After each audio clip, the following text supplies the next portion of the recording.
kind of pearl shell is over 1,000 kilometers away, in the Tuamotu island chain. How could shells from that far away have made it here? We think it's quite possible that the larger pieces of pearl shell that we find here in the site actually are coming from the Tuamotus and may have been exchanged between archipelagos. It's a good start, but he can't prove the inter-island trade.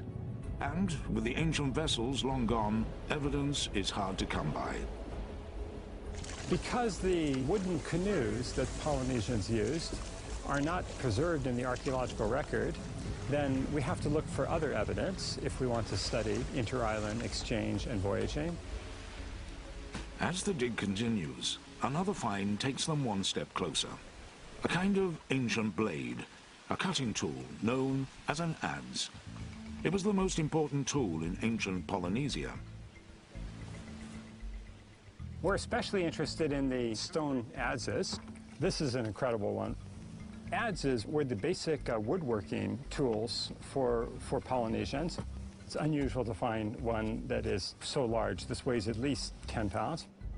Rowlett has been finding something unexpected about these adzes. We found that in the deepest deposits of this site, more than half of the adzes are made of stone that was brought to Tahawata. The stone used to make these tools does not exist on this island. Like the fishhook, it must have come from somewhere else. And in this case, they have an idea where. If they can prove it, it'll be solid evidence of long-distance trade voyages. Rowlett has enlisted volcanologist Dr. John Sinton to join his search. Our goal was to try to find the actual quarry where the rocks were being produced. Others before them have attempted to locate the quarry, but failed. Rowlett and Sinton charter a helicopter for the distant island of Eao.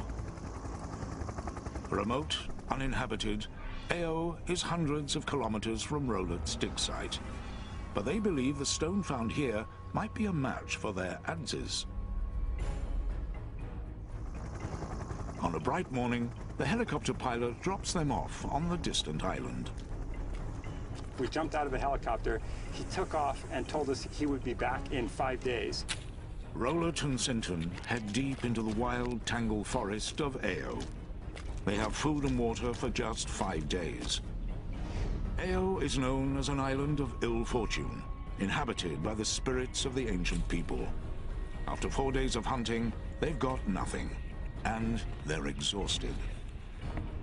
Searching, running up and down the ridges across the plateau, searching everywhere for the quarry. No drinking water, no water to wash with. We were absolutely dirty and stinking by that time. For 3 days, they'd had no luck at all. The day before we were supposed to be picked up by the helicopter, we were bushwhacking across a small ravine, and that's where we found the workshops for chipping the adzes. This may be the breakthrough they've been looking for, the stone source for the ancient tools. When we started to dig through the piles of flake, we realized there was nothing but stone debitage from hundreds of years of chipping away to manufacture these adzes. They look like the right kind of stone fragments, but they have to prove it's a match. Rowlett and Sinton take samples back to the lab to test their theory. This rock comes from the island of Eao in the Marquesas. We recognize this rock as what archaeologists call core, that is the primary source rock from which adzes could be fabricated. Dr. Sinton compares the source rock brought back from Eao with Rowlett's adzes. He needs to heat the rock into a molten form to analyze its chemical composition. Chemical composition is like the fingerprint of the sample. When people find artifacts elsewhere in the world, if they have this identical chemical composition, most likely the sample really did come from Eao. The liquefied rock is pressed into glass discs that will allow Sinton to analyze their chemistry. The results of the study are striking. The raw material at the quarry is identical in chemistry to these artifacts that are found all over the island. These two are, in fact, an exact match. It's a solid link between two distant islands. We found the quarry. They had established a major adze manufacturing complex on Aoyao and were exporting the adzes to Tahiti, the Tuamotus, and Mangareva. With the same Ao adzes turning up from the Marquesas to Tahiti is evidence of a regular trade route covering hundreds of thousands of kilometers, much further than anyone imagined. This discovery from Dr. Rowlett and his colleagues is transforming the study of ancient Polynesia. This was a revelation because it started to show that there were voyaging spheres that linked the Marquesas and other islands in central Polynesia, what we refer to now as this East Polynesian homeland. The adzes are hard evidence of two-way, intentional long-distance voyaging. This is a radically different idea or view of Polynesian societies, because instead of looking at them as being isolated, we now see a lot of interaction and communication. Dr. Rowlett's dramatic discoveries suggest prehistoric Polynesian societies were more sophisticated than earlier experts thought. Now, the crucial question is, did they travel all the way to Easter Island? And what truth lies behind the story of Hotu Matua and the lost continent of Hiva?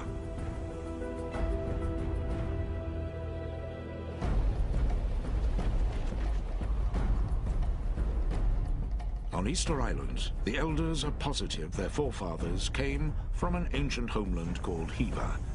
To them, the facts are clear. Hiva is described as a land of green and jagged cliffs, ruled by tattooed warriors and fierce clans. Conflicts erupt, and rival clans go to war.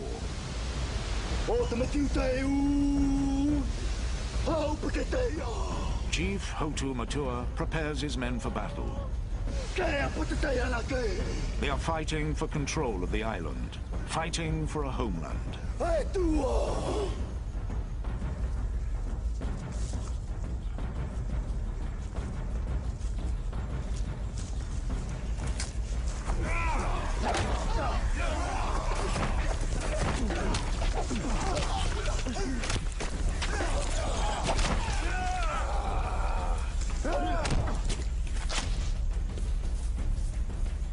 Chief Hotu Matua and his men lose a decisive battle. Defeated, they must flee.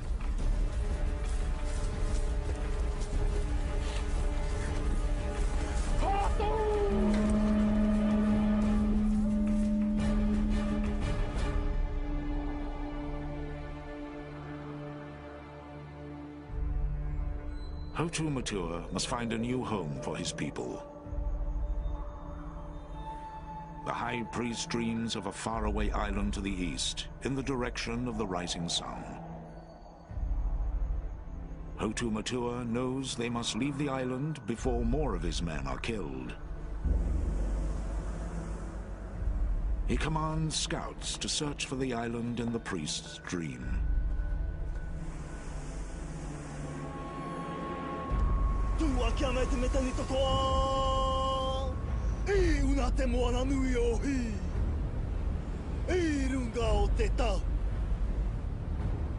That's the Easter Islanders' story.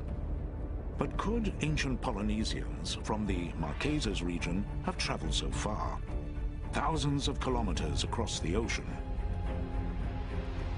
Did they even have the right vessels? That's the huge question boat restoration expert Bono Louis is wrestling with. On a conçu cette pirogue-là, on a fait des recherches. C'est une pirogue de guerre. With few written records of their maritime past, Louis is working from knowledge passed down orally through the centuries to rebuild a traditional wooden canoe.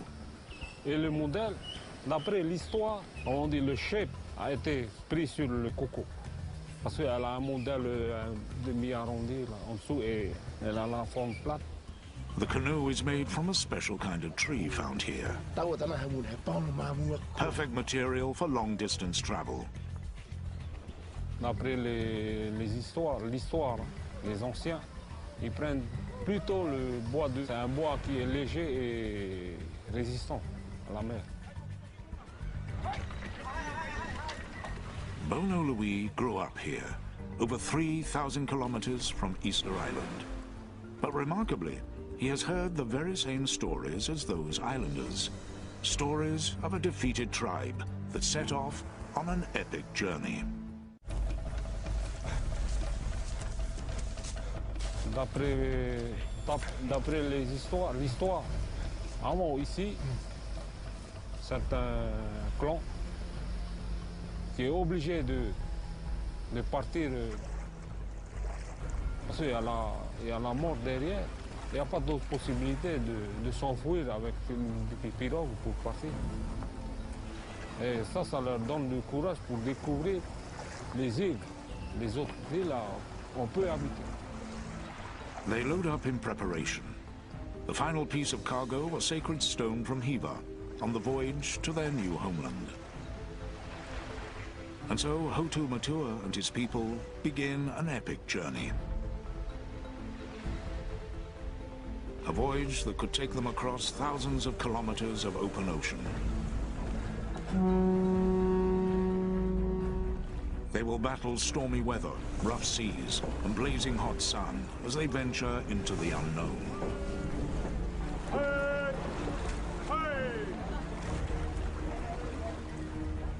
The canoe will be their home for many weeks, but with no land en route, food and fresh water will be scarce. S'il n'y a pas assez de nourriture, donc il y a ce don. Et s'il n'y a pas de pluie,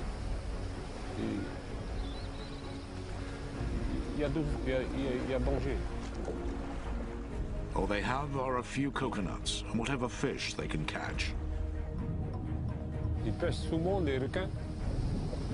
Comme c'est un poisson qui est très dangereux.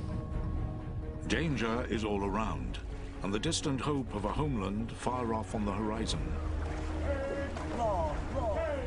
This is the islander's story. For Bono Louis, one key fact is about to check out. Setting sail, he and his team soon find out that these ancient-style canoes really are seaworthy. Bono Louis also knows one more crucial piece of information, that the island he's sailing from goes by the ancient name of Hiva Ua. In fact, according to an ancient map, a 300-year-old document from a Tahitan high priest, many of the islands in this region originally went by the name of Hiva. The name from the Easter Islanders' stories. It's the present-day location of the Marquesas, a remarkable link to the legend. After centuries, could they have found the mythical missing continent?